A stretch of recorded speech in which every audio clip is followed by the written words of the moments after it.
नमस्कार, मैं हूं आपके साथ अनुष्का राय और आप देख रहे हैं यूएफटी लाइव टीवी। करण समर्थ कोविड के चलते गत 2-3 वर्षों से दुनिया के कई बड़े बड़े कार्यक्रमों के आयोजन निरस्त हुए थे या यूं कहें जैसे ठहर ही गए थे। इसका फीफा फुटबॉल विश्व चषक, IPL, फ्रांस का कॉन्स फिल्म समारोह, भारत के इफ्फी सिनेमा समारोह, वैसे ही फिक्की फ्रेम्स आयोजन भी निरस्त किया गया। मनोरंजन उद्योग के विकास के लिए फिक्की फ्रेम्स आयोजन महत्वपूर्ण भूमिका निभाता है। बता दें कि federation of Indian chambers of commerce and industry ये तमाम भारतीय उद्योगों का प्रतिनिधित्व करने वाली राष्ट्रीय स्तर की केंद्रीय संगठन है जो देश के उद्योगों के हर क्षेत्र को मार्गदर्शन तथा सहायता करते हुए सरकार तथा उद्योग क्षेत्र के बीच मध्यस्थता के लिए कार्यशील भूमिका निभाती है। फिक्की में मनोरंजन उद्योग के लिए विशेष व्यवस्था है और इसके लिए कार्यक्रमों का आयोजन फिक्की फ्रेम्स के नाम से किया जाता है। हर उद्योग क्षेत्र के प्रमुख उद्योगपति भी फिक्की की कार्यकारी समिति सदस्य हैं। 2021, 2020 और 2022 के अंतराल के बाद फिक्की फ्रेम्स फास्ट ट्रैक 2022 के नाम से इस 27 और 28 सितंबर को मुंबई में इसका फिर से आयोजन हो रहा है। हमेशा की तरह इस संस्करण में भी मनोरंजन उद्योग को दिशादर्शक कार्यक्रमों का समावेश किया गया और हम इस महामारी के अनुभव से और भी सशक्त बन गए, जिससे हम भविष्य में और कठिन समस्याओं का सामना कर सके। महामारी के कारण तितर-बितर हुए मनोरंजन उद्योग को फिर से अपने सुचारू रूप से संचालित करने योग्य बनाने प्रेरित करना है। फिक्की फ्रेम्स में मनोरंजन उद्योग से संबंधित सभी यानी cinema, television, digital media, animation, gaming, visual effect, satellite, OTT जैसे तमाम विभागों को मद्देनजर रखते हुए उद्योग को बढ़ावा देने के प्रयत्नशील है।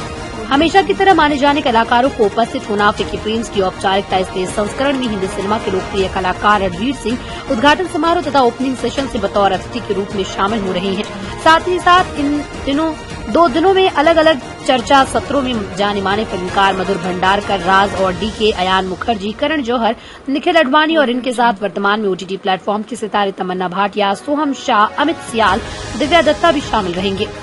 फिल्म मेकर मधुर भंडारकर का मानना है कि फिक्की फ्रेम्स फास्ट ट्रैक के नए अंदाज को देखना चाहूंगा, उनसे अपने विचार शेयर करूं और उनसे विचार जानने का अपने व्यवसाय के विभिन्न पहलुओं पर चर्चा करने का प्रयास होता है।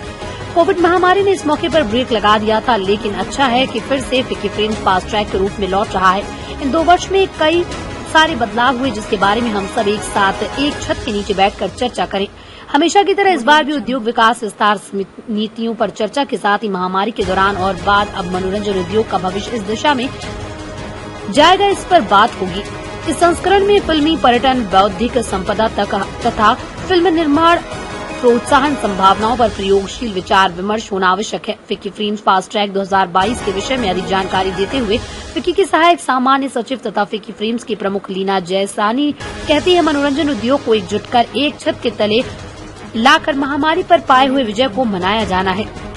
मनोरंजन उद्योग के कई सारे एसोसिएशन तथा स्टूडियोज ने अपने सदस्यों तथा कर्मचारियों को सीधे तौर पर सहायता की है, जो काबिल तारीफ है। इसकी सराहना भी करनी चाहिए। वैसे तो इस 2 दिवसीय फिक्की फ्रेम्स फास्ट ट्रैक 2022 संस्करण में महामारी काल में आश्चर्यजनक रूप से अचानक उभर कर आए हुए OTT प्लेटफॉर्म के विकास, विस्तार, प्राथमिकता, सरकारी नीति और संभावनाओं पर विचार विमर्श किया जाएगा।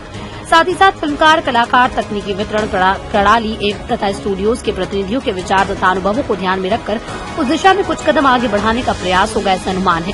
हर वर्ष की तरह इस संस्करण में भी मास्टर क्लास तथा कार्यशालाओं का आयोजन होगा, लेकिन इस बार विभिन्न स्कूलों तथा कॉलेजों के छात्रों की फिल्म मेकिंग के विभिन्न विभागों में रुचि को ध्यान में रखते हुए इस पर आधारित मास्टर क्लास तथा कार्यशालाओं को विशेष रूप से आयोजन किया गया। इन छात्रों को मनोरंजन उद्योग के प्रतिष्ठित महानुभावों के अनुभवी विचार सुनकर प्रेरणा तथा मार्गदर्शन प्राप्त करने का मौका मिलेगा। इससे भविष्य की फिल्म इंडस्ट्री को भी बढ़ने में सहायता मिलेगी, ऐसा फिक्की फ्रेम्स के आयोजक समिति का मानना है।